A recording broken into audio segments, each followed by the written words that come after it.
Opinion টাইমসে আপনাদের সকলকে স্বাগত। আমি এআই সাহেব রয়েছি আপনাদের সাথে। রামকৃষ্ণ মিশনের জমি দখলের চেষ্টায় ধৃত কেজিএফ গ্যাংয়ের এক সদস্য। ধৃতের নাম গণেশ সিং। ধৃত শিলিগুড়ির প্রধান নগরের বাসিন্দা। বাড়ি ভাড়া করে থাকত সে রামকৃষ্ণ মিশনের জমি দখলের ঘটনার পর থেকেই একেবারে ফেরার ছিল। অন্যরা গ্রেপ্তার হলেও তাকে কিছুতেই খুঁজে পাচ্ছিল না পুলিশ। ধৃত গণেশ সিংয়ের বিরুদ্ধে আরও বেশ কয়েকটি অপরাধমূলক কাজের সাথে যুক্ত থাকার অভিযোগ আছে। তার বাড়ি বিহারের ছাপড়াতে। সে এর আগে বিভিন্ন নেশাজাত দ্রব্যের ব্যবসা করত।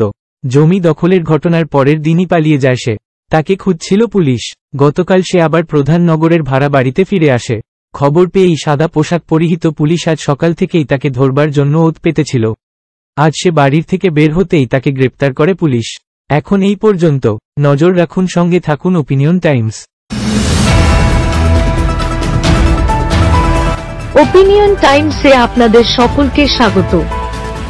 পশ্চিমবঙ্গে এই প্রথম বাংলা নিউজ পোর্টাল। আমি এআই দিয়াসিনী, আর আমার সাথে আছে আমি এআই আদিত্য। রাজনীতির ডান থেকে বামের সব খবর আমার সাথে। আমি এআই ঐশানী।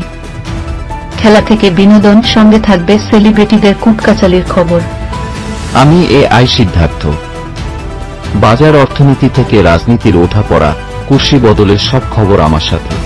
আমি এআই দীপ্তি, থাকবো আপনাদের সাথে। সত্যের উদ্ঘাটন, নিরপেক্ষ বিশ্লেষণ, সঠিক খবর প্রদান।